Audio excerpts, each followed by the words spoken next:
dear viewers, I myself, Saroj Kumar Acharya, welcome you to today's session, which is going to be focused on importance of English. We have completed 2 sessions in this regard. Viewers, English भाषा जे एक international भाषा अंतर्जातिक भाषा यहाँ को कहीं के भी अस्वीकार करि परिबो नाही. Particularly those who are job seekers, those who want to get high jobs, those who want to be engaged in profitable occupations, they are bound to welcome English. भलो भलो चाकरी पाई आम राज्य रे आम देश रे हुए तो if one is well adversant with Hindi, he can get a job, he can manage in his state, in his country. But if one goes abroad, he can't manage with the regional language, he can't manage with Hindi, and for him English is compulsory. वर्तमान क्षेत्र में चाकरी पाइबा को हेले one is required to be competent in current affairs, both national and international. एवं current affairs क्षेत्र में strong हवा को हेले English is the must. जने के व्यक्ति कहिथिले जने जदि इंग्लिश को आपणेबा को चाहू नाही, इंग्लिश को से बाहर को बाहर कर देबा लागि निज घरर दरजा एवं झरका सब बंद कर दउछि, तथापि इंग्लिश इते गुरुत्वपूर्ण जे से स्काईलाइट बाटे ट्राई करी तम घर भीतर को चली आछि. तेनो even if we are willing, even if we are unwilling, we are to welcome English. अवश्य तमे माने कहबो जे पृथ्वीर सर्वाधिक प्रचलित भाषा इंग्लिश नुह. I do admit मैंडारिन जोटा चीन रो भाषा सेटा होची बहु प्रचलित पृथ्वीर भाषा, but second to Mandarin, English is there, and English promises higher and profitable occupations to a job seeker. मु आउ केते गुडे पॉइंट बियो से कमान को दबा को चाहूची. तमे माने जानि थेबा विवेकानंद जे एक समाज संस्कारक एक वरिष्ठ व्यक्तित्व, रामकृष्ण परमहंसकर से एक शिष्य. जदि एटा तमे निश्चित भाव रे जानि थे Vivekananda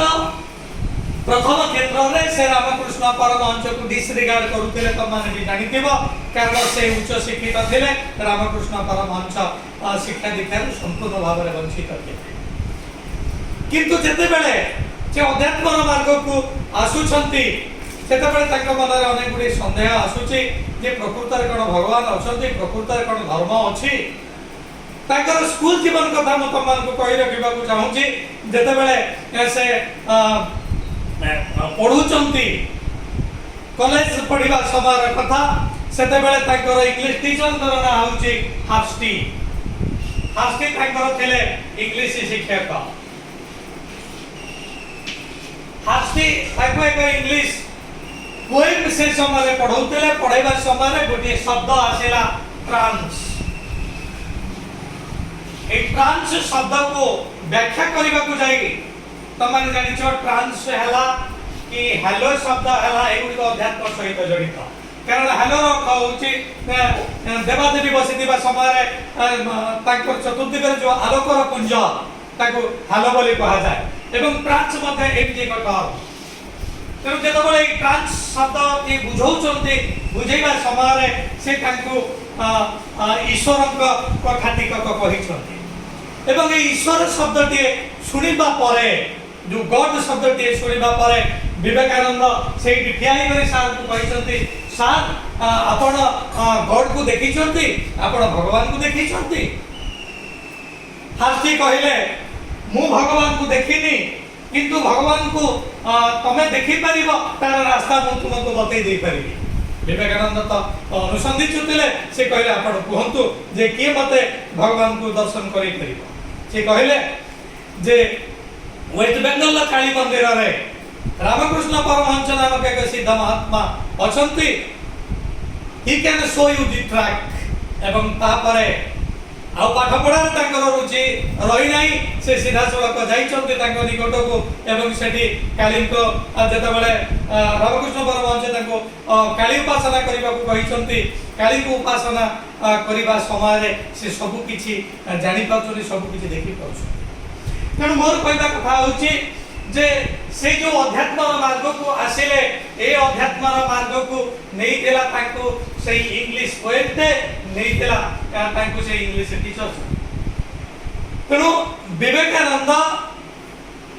came to the track of spiritualism. This is the inspiration of Harsti, who was an English teacher. That was the inspiration of that English book. तेणु विवेकानंद इते ऊपर स्तर को जाइछन्ती तार मूल रे जे इंग्लिश शिक्षकंकर अवदान अछि इंग्लिश बहिर अवदान अछि ताके अस्वीकार करि परिबे नाही।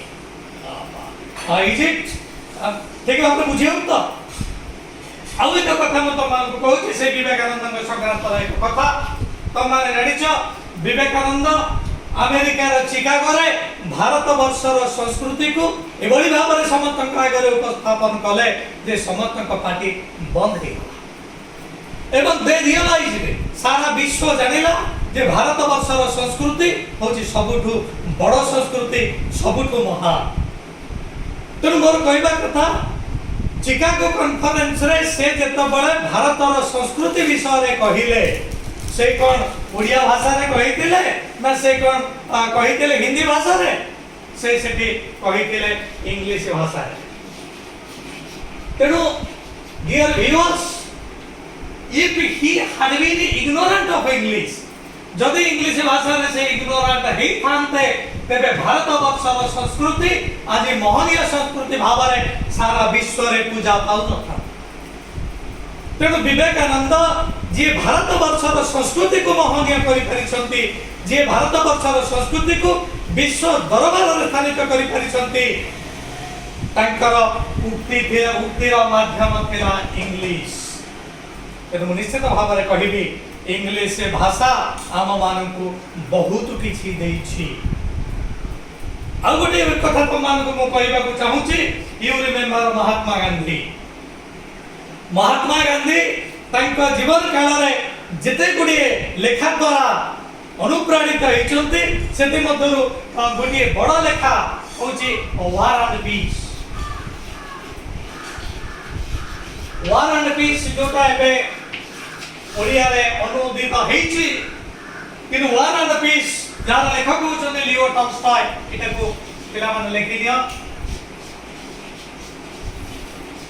तेणु लियो टॉल्स्टॉय कर पुस्तक वार एंड पीस महात्मा गांधी को ऊपर स्तर को जीवार सहायता प्रदान करिछि। ए वार एंड पीस लेखा तार मूल लेखा इंग्लिश रे। तेणु महात्मा गांधी जदि इंग्लिश पढ़ी न थांते तेबे वार एंड पीस भीतर जहाटा रही पुस्तक रे जहाटा रही ताहा से जानि पारि न थांते एवं भारत आम जातिर पिता हबार गौरव हुएत से पाई न थांते। ए होची इंग्लिश रो आम प्रति अवदान।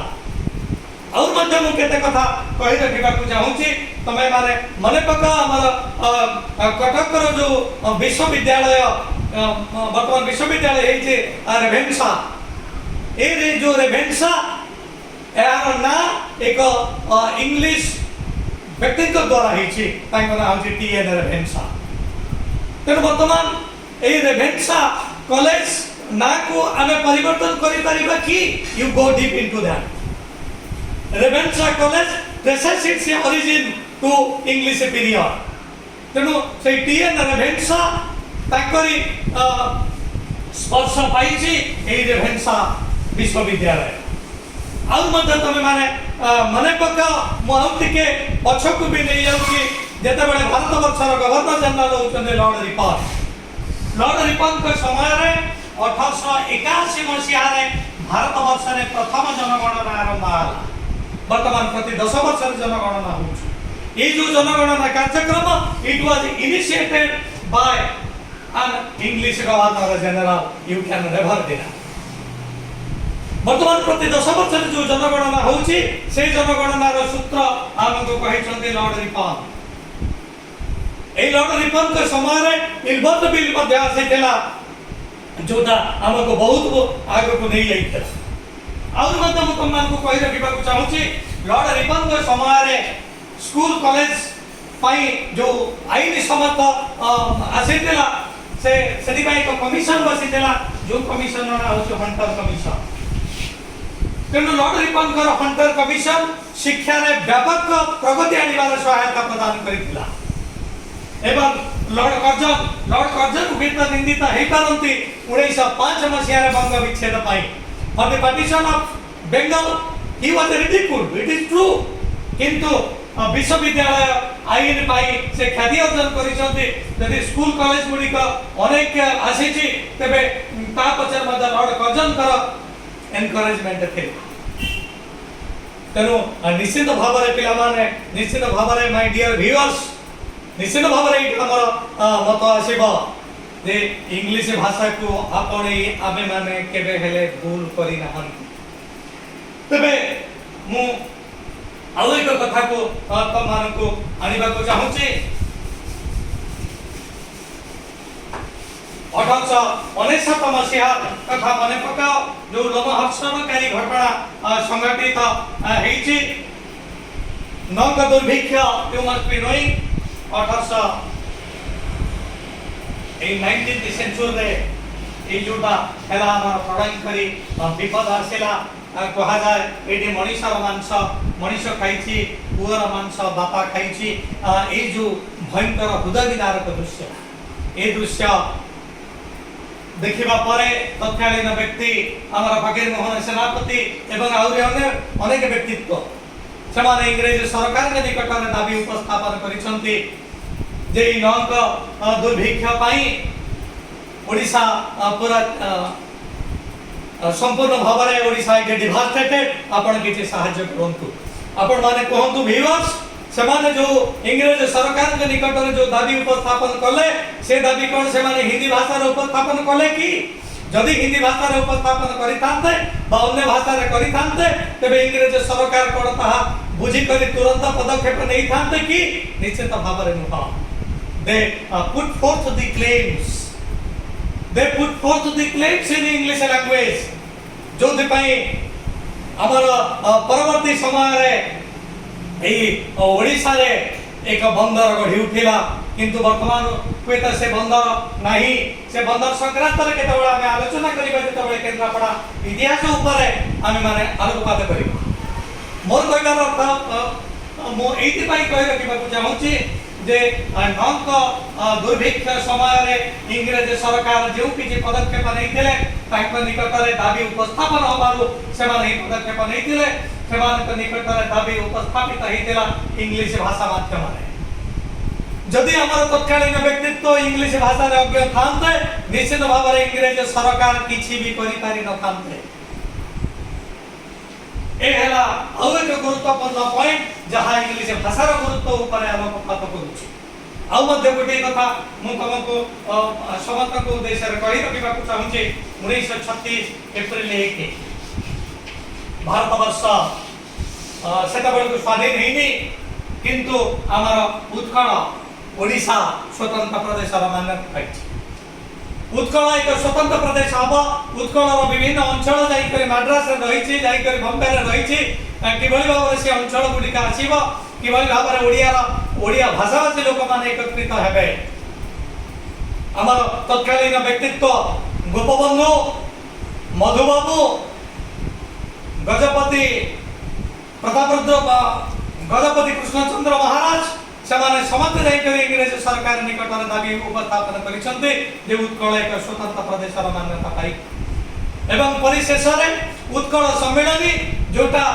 मधुबाबू तैयारी करथिले अन्य मानकर सहायता रे उत्कल सम्मेलनी रो दाबी फलवती ହେଇଛି ଏବଂ ଆମର उत्कल एक स्वतंत्र प्रदेश तेणु उत्कल स्वतंत्र प्रदेश हमार निकट इंग्लिश सरकार निकट में जो दाबी उपस्थापित है इंग्लिश भाषा रे ही उपस्थापित है तेणु आमे जदि कहबा उत्कल ओडिशा आमे कहि परिबा Odisha traces its origin to English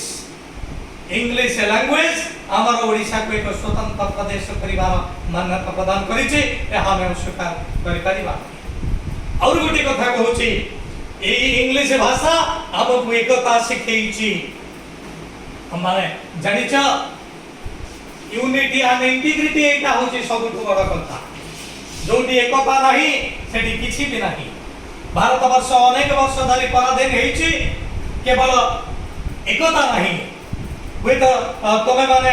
जानी नथिबा जने एक व्यक्ति लिखिथिले we Indians fell a sad prey to the foreigners not because we are not in par with the foreigners as regards to our strength and valor but we woefully lack the unity and integrity among us आम भितर वीर थिले आम भितर बहुत बलिष्ठ व्यक्तित्व थिले तुंग नेतृत्व थिले किंतु गोटे जिनस आम भितर नथिला ता होचे एकता नथिला एकता हीनता होची आमर पराधीनतार मुख्य कारण तेनु जहा जदि कोनोसीटा आम भितर एकता मंजी बुणी परिबो एकता सूत्र हमको बांधी परिबो से निश्चित भाव में अभिनंदनीय हबो इंग्लिश भाषा ताहाई करिछि तमन भीतर प्रश्न आसे पारे जे how this language is responsible for our unity हमें माने देखो जदि गोटिए देश विभिन्न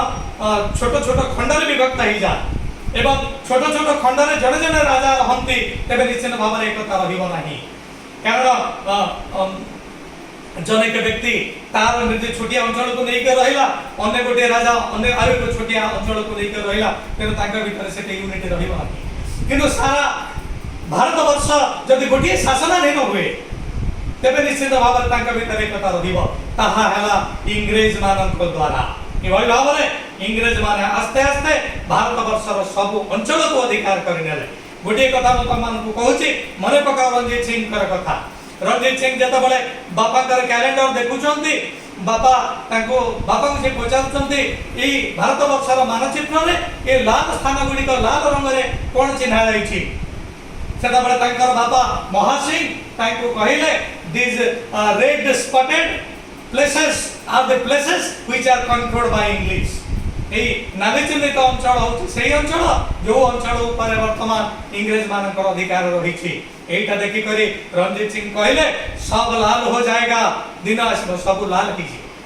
कहबार अर्थ होची भारत वर्षर एमिति कोनोसी अंचल नाही जो अंचल इंग्रेज मानकर द्वारा कबलित हेइ नाही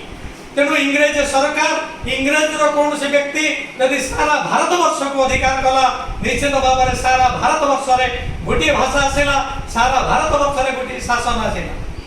तेणु समस्त जते बळे गोटे शासन अधीन आसेले सेते बळे निश्चित भाव में आम मध्य रे एकता आसीबो तमे बुझियोछि तेणु आम मध्य रे एकता आसीछि ए एकता आनिछि इंग्लिश भाषा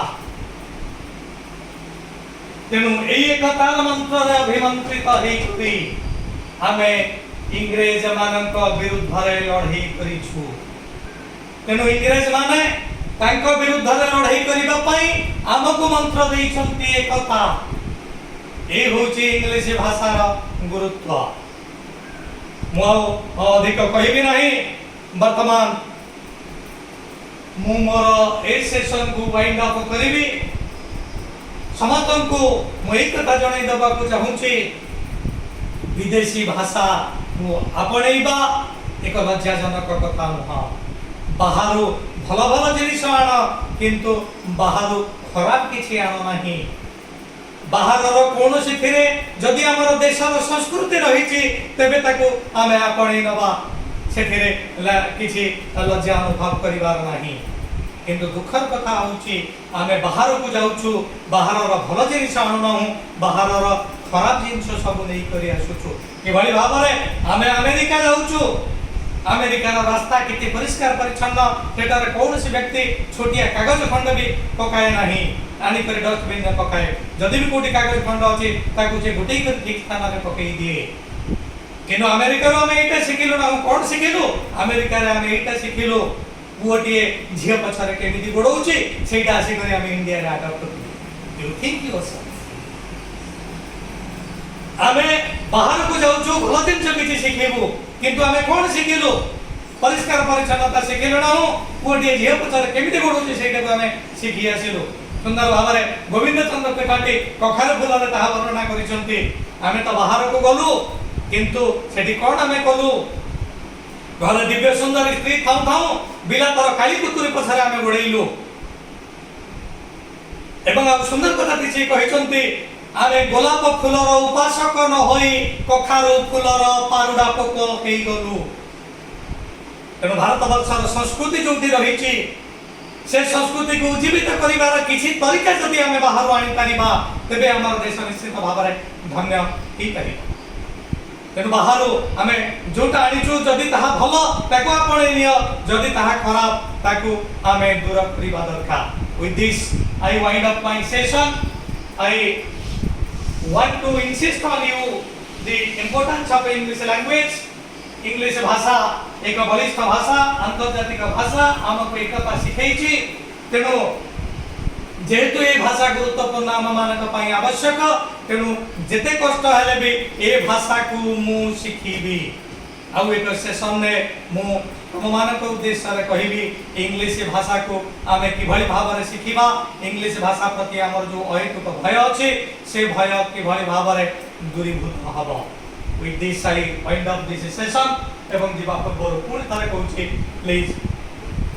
like my channel